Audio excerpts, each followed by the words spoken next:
Pessoal, boa noite a todos, graça e paz. Pessoal aí do fundo aí, boa noite, graça e paz, amém? Todo mundo bem?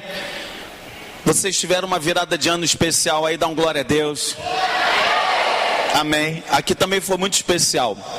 E eu quero, nessa primeira mensagem da primeira Santa Ceia da Criativa, primeiro domingo do ano de 2018, eu quero te convidar a abrir lá perto do final da sua Bíblia, em Filemão. É uma epístola, é uma carta antes de Hebreus. Filemão, ela não tem nem capítulo, para você ver, ela só tem versículos, ela tem 25 versículos. E eu quero ministrar na tua vida sobre algo importantíssimo. Fique completamente atento ao que você vai receber agora da parte de Deus. Filemão, e eu quero ler apenas o versículo de número 21. Filemão, versículo de número 21. Vou pedir para acender essas luzes aqui do meio também, para que todos possam... Isso, agora melhorou. Filemão, verso 21. Filemão, versículo de número 21. Diz assim a palavra de Deus: certo como estou da tua obediência, eu te escrevo, sabendo que farás mais do que eu estou pedindo. Agora vamos ler juntos? Todos. Certo como eu estou da tua obediência, eu te escrevo, sabendo que farás mais do que eu estou pedindo. Amém? Eu quero pregar uma mensagem nessa noite com um tema provocante. O tema dessa mensagem é: o inútil com Deus é útil. O inútil com Deus é útil. E essa é uma das menores cartas do Novo Testamento, mas ela é uma carta extremamente rica, porque ela está falando de vários personagens, mas existem 3 personagens principais que têm extremamente a ver com a nossa vida hoje em 2018. O primeiro personagem é obviamente quem escreveu a carta, que é Paulo.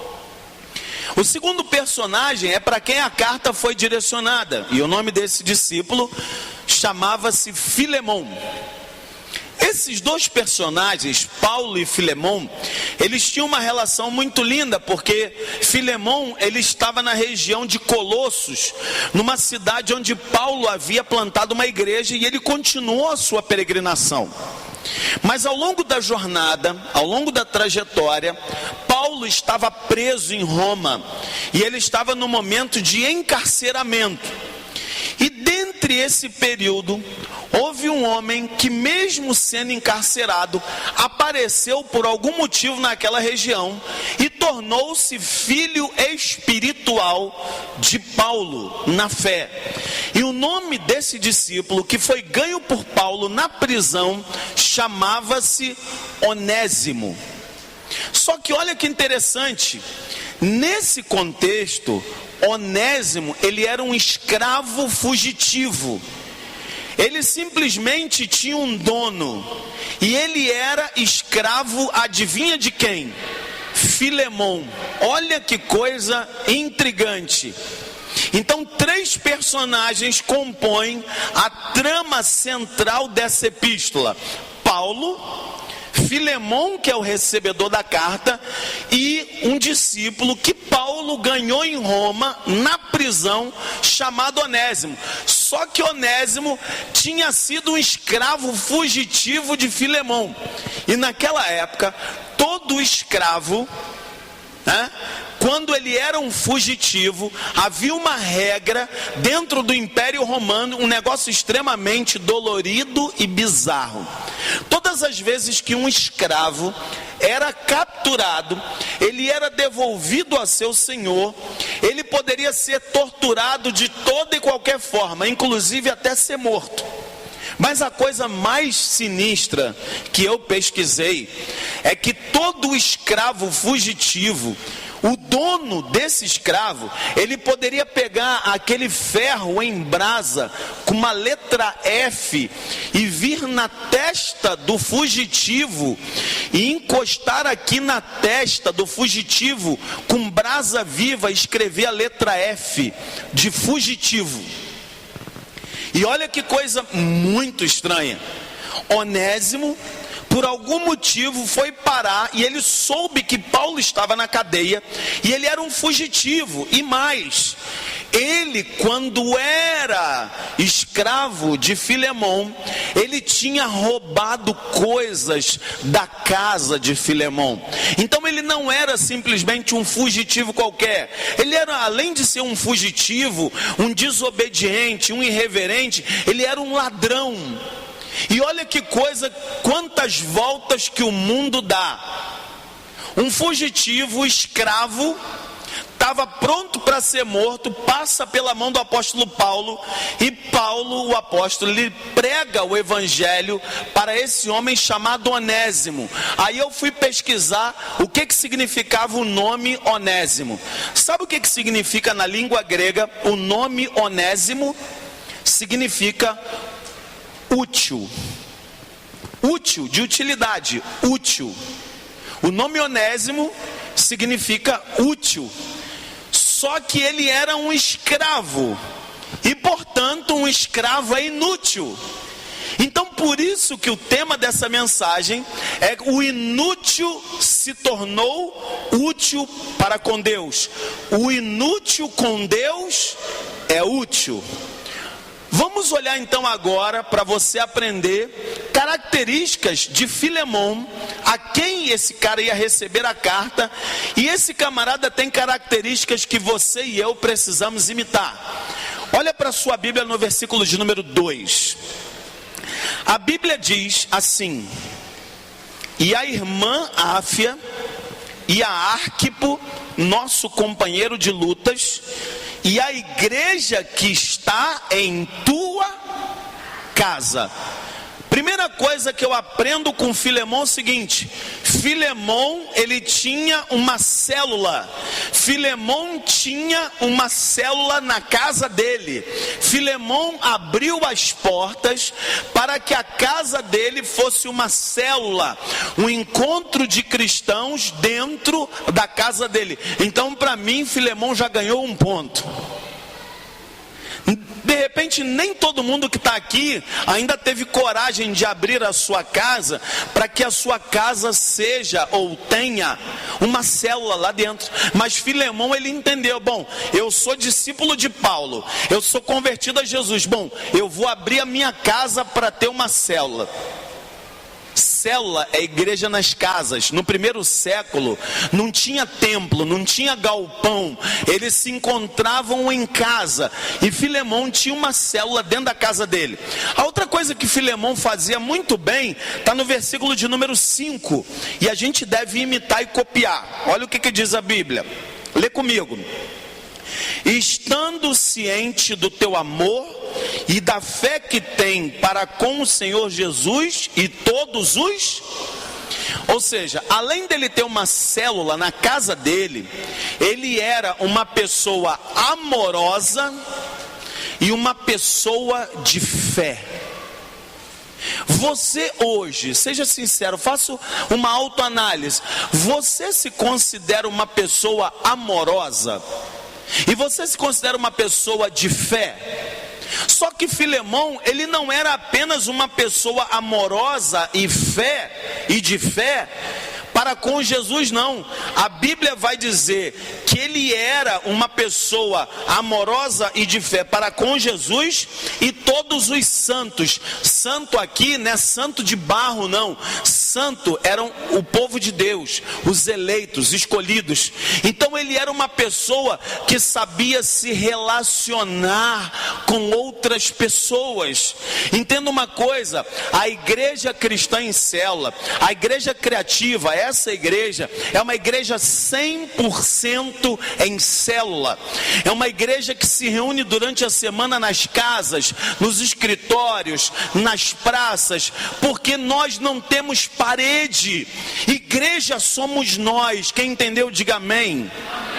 Onésimo, ele foi ganho por Paulo, mas simplesmente Filemão, ele era um evangelista, ele abriu a sua casa, ele tinha uma célula e ele era um homem amoroso e de fé. A nossa crença, a nossa fé, a nossa religião, ela é uma religião de relacionamento. E se tem uma coisa que você tem que aprender a investir, é em relacionamentos. Você precisa aprender a se relacionar com pessoas. Você precisa aprender a conviver com pessoas que são diferentes de você, que pensam diferente de você, que têm uma outra visão do mundo diferente de você, porque isso é cristianismo. O cristianismo é uma religião de amor e de fé. O cristianismo é uma religião de relacionamento. Não tem essa de que eu vou ficar em casa, eu vou cultuar a Deus em casa. Você pode fazer isso? Pode. Mas a Bíblia diz que a gente tem que congregar. A Bíblia diz que a gente tem que se relacionar. A Bíblia diz que a gente tem que fazer amizades. Hoje, quantos amigos reais, quantos amigos leais você tem? Será que na hora do sufoco você é capaz de pensar primeiro nas pessoas da igreja ou nas pessoas que estão fora da igreja para você abrir o seu coração? Filemão, diz a palavra de Deus que ele não somente tinha uma célula na sua casa, mas ele era um homem amoroso e um homem de fé. Sabe quando a gente percebe que a gente é um homem de fé, ou uma mulher de fé? É quando tem um sufoco na casa do nosso vizinho e ele pede para ir lá na sua casa chamar você, para você ir lá na casa dele para ele fazer uma oração forte. É ou não é? É um negócio muito doido. E eu me lembro que quando era pequena, minha filha mais velha, aconteceu um negócio muito doido. A vizinha do apartamento, eu estava falando num congresso em Itaguaí. De repente a mulher foi tomada por um demônio lá, e a primeira coisa que lembraram era que o apartamento do lado morava um pastor. Só que eu não estava lá, eu estava em Itaguaí. Olharam para minha filha, devia ter mais ou menos 12 anos, falou assim: é aqui que mora o pastor? A minha filha: é. Você é o que dele? Eu sou filha dele. Ah, então vai você mesmo. Tacaram a minha filha com a mulher endemoniada, a mulher se rasgando toda. A minha filha disse que não sabia quem é que estava mais com medo, se ela estava com medo do demônio ou o demônio estava com medo dela, da cara de medo dela. E eu naquela história lá, ela me ligou depois, né? Eu estava em trânsito e eu falei: filha, e o que você fez? Ela só falou assim: em nome de Jesus, sai! E aí? Falou: pai, saiu. Amém. Sai em nome de Jesus. Então, a gente percebe quando as pessoas recorrem a gente na hora da dor, na hora do medo, na hora do sufoco, na hora da depressão, na hora da crise conjugal. As pessoas vão ver que você é uma pessoa amorosa e uma pessoa de fé. Quantos estão entendendo isso aqui? Amém. Filemão, ele tinha uma célula, ele era um homem amoroso e de fé. Mas olha que característica tremenda esse homem tinha. Versículo 7. Olha para a tua Bíblia. Diz assim: pois, irmão, tive grande alegria e conforto no teu amor, porquanto o coração dos santos tem sido reanimado por teu intermédio. Olha que característica que a gente tem que imitar. Filemão era um homem que reanimava as pessoas. Ele era um homem que levantava as pessoas. Ele era um homem que dava força para as pessoas. Ele era um homem de emoções positivas. Ele era um homem para frente. Ele era aquele camarada que você perguntava: e aí, como é que estão as coisas? Ele vai dizer: rapaz, está ótimo. E aí, como é que está a tua vida? Está maravilhosa. Vamos ou não vamos? Vamos fazer. Sabe aquela pessoa animada que te anima? Era Filemão. Agora, existem duas qualidades de pessoa. É aquela pessoa que parece um sol, que brilha, que aquece, que te anima. E tem gente que parece nuvem cinza. Sabe aquela pessoa que chega perto de você e parece que ela é igual um imã que suga a tua energia toda para baixo? Aquela pessoa negativa, parece que a pessoa está até com encosto, Deus me livre. Ela encosta perto de você: rapaz, e aí, como é que estão as coisas?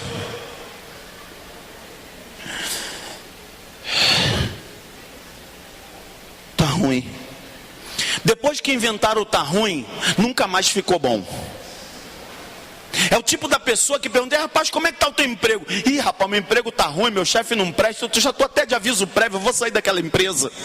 E aí, rapaz, como é que está a tua cidade? Ih, rapaz, o negócio não está bom, está cheio disso. A pessoa sempre tem uma palavra para te jogar para baixo. É o ser humano siri. Você sabe dessa história do siri, né? Você quer ver o siri, você bota um monte de siri dentro de um balde. O siri é uma praga, né? Porque o siri é o seguinte: quando um está começando a querer sair, quando ele já está na beira, o que o outro que está dentro do buraco faz? Eu não saio e você também não sai. Tem gente que é assim. Tem gente que só tem prazer se ela tá mal, ela quer te ver mal. Se ela tá negativa, ela quer te ver negativa. Filemão não. Filemão era um cara que jogava as pessoas para cima. Você tem que jogar as pessoas para cima. Você tem que ser uma pessoa para cima, uma pessoa amorosa, uma pessoa de fé, uma pessoa que alavanca as pessoas, uma pessoa que tem essa alegria de jogar todo mundo pro alto. Para de murmuração, para de reclamar, tenha palavras positivas, palavras de amor e fé na sua boca, amém? Eu ainda vou chegar lá, só que tem um detalhe: estava tudo muito bom para Filemão, sim ou não? Só que aí o apóstolo Paulo foi lá e ganhou Onésimo. Onésimo era um escravo inútil, fugitivo e ladrão, tinha roubado Filemão. O que aconteceu? O apóstolo Paulo ganha Onésimo, um escravo inútil. Só que Onésimo se converte realmente. E aí vira a seguinte questão: ele pergunta: quem é que era o seu dono? E ele diz: o meu dono era Filemão. Então você vai fazer o seguinte: agora você vai pegar essa carta e vai fazer o caminho de volta, e você vai se apresentar para o seu antigo dono. A mensagem dessa noite vai dizer que um homem inútil, fugitivo, bandido, ladrão, mas um homem que agora foi tocado pelo evangelho, Onésimo, está cheio de Onésimo aqui. Você tem um passado. Você era escravo do pecado, eu era escravo do pecado. Você tinha uma vida pregressa antes de vir para cá. Você tinha uma história, e Deus sabe da tua história antes de você chegar aqui. Ele conhece o teu passado. Ele sabe se o teu passado era sujo ou não. Ele conhece a tua história de pecado. Ele conhece as tuas ações. Todos nós éramos por natureza como Onésimos. Nós éramos escravos inúteis. Mas até que um dia o evangelho entrou na nossa vida. E aquilo que era inútil, nós éramos inúteis, agora por causa do evangelho você é útil para a glória de Deus. E olha o que aconteceu. O apóstolo Paulo, ele escreve em favor de Onésimo.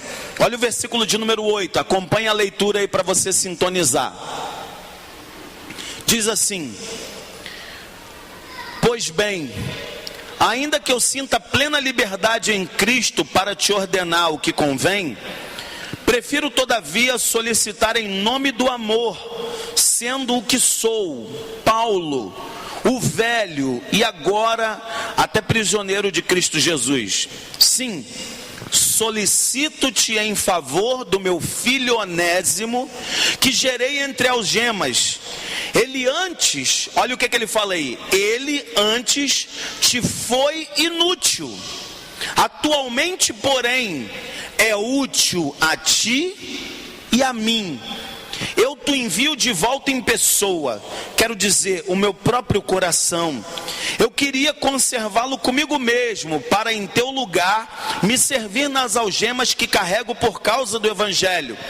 Nada, porém, quis fazer sem o teu consentimento, para que a tua bondade não venha a ser como que por obrigação, mas de livre vontade, pois acredito que ele veio a ser afastado de ti temporariamente, a fim de que o recebas para sempre, não como escravo, antes muito acima de escravo, como irmão caríssimo, especialmente de mim, e com maior razão de ti, quer na carne, quer no Senhor.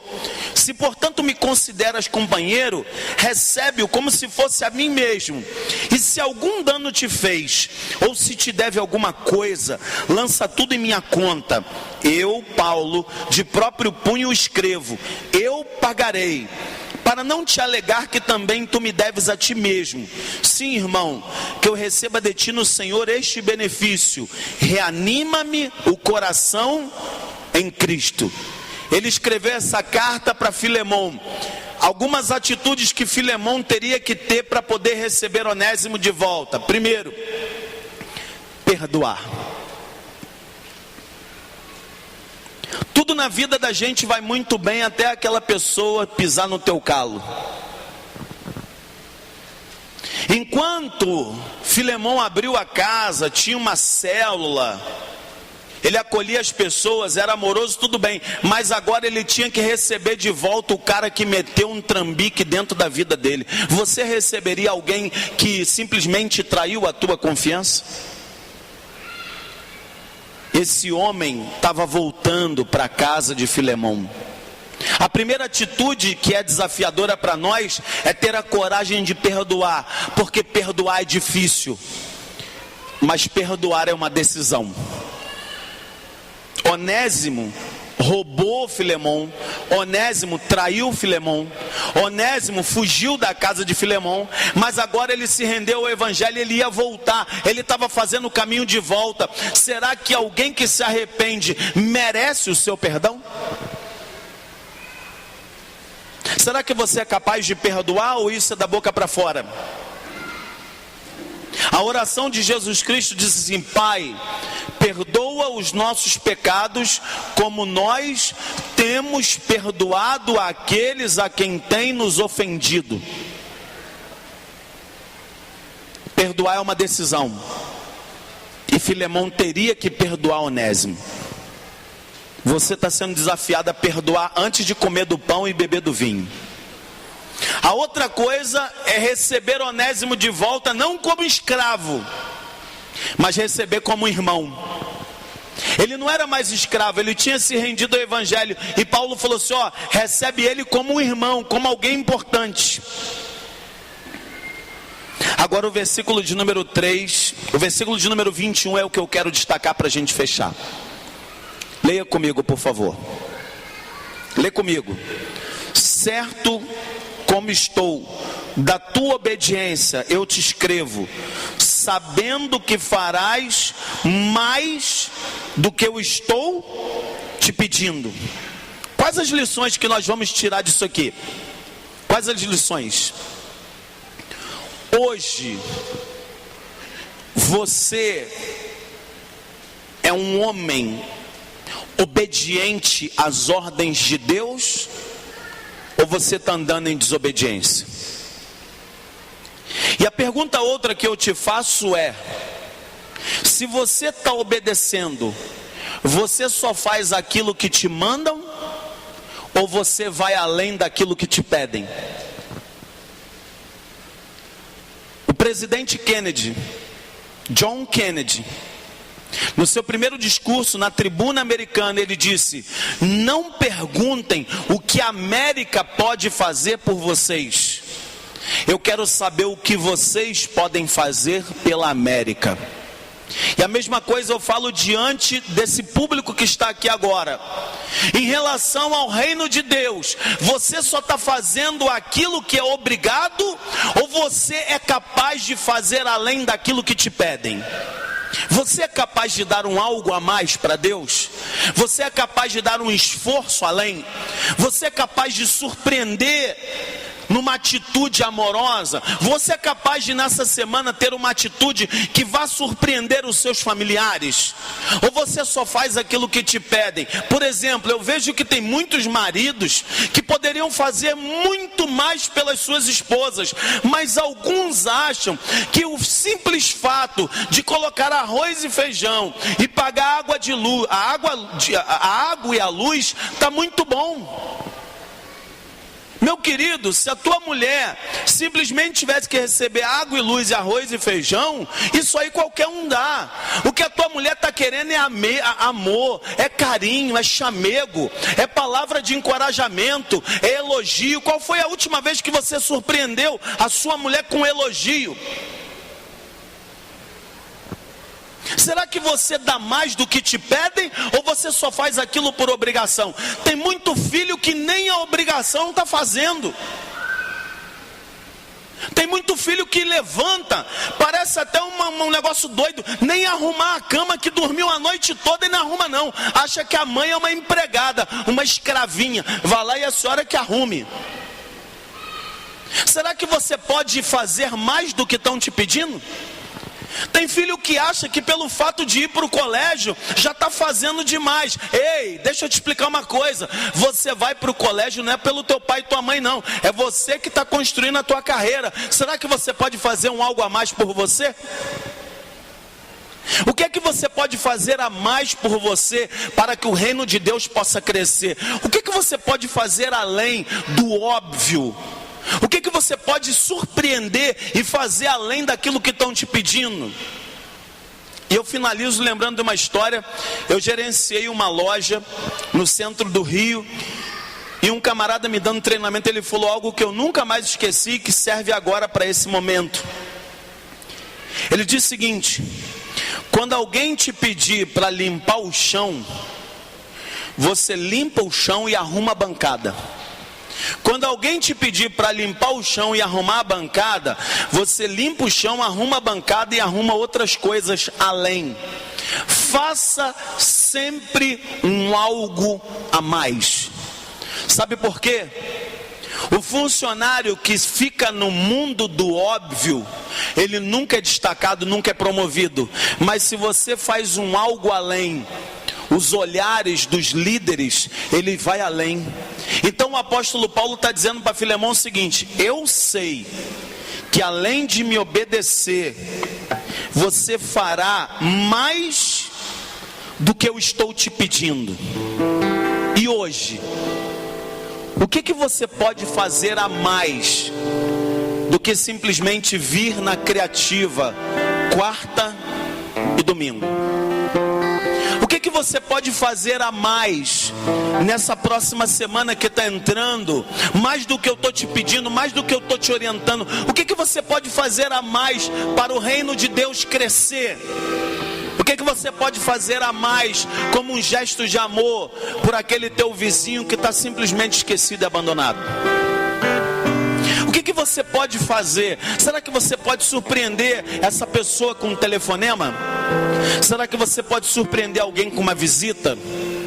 Será que você pode surpreender alguém com uma palavra de ânimo, de fé e de encorajamento? Será que você pode, de inútil, através de Deus, se tornar uma pessoa útil? O mundo está cada vez mais frio. O mundo está cada vez mais individualista. O mundo está cada vez mais perdido. E o mundo está esperando que nós, criativos, tenhamos uma atitude que vá além do óbvio, além do comum, porque o comum todo mundo faz. Seja uma pessoa criativa e incomum, e os resultados na sua vida vão aparecer. Creia nisso.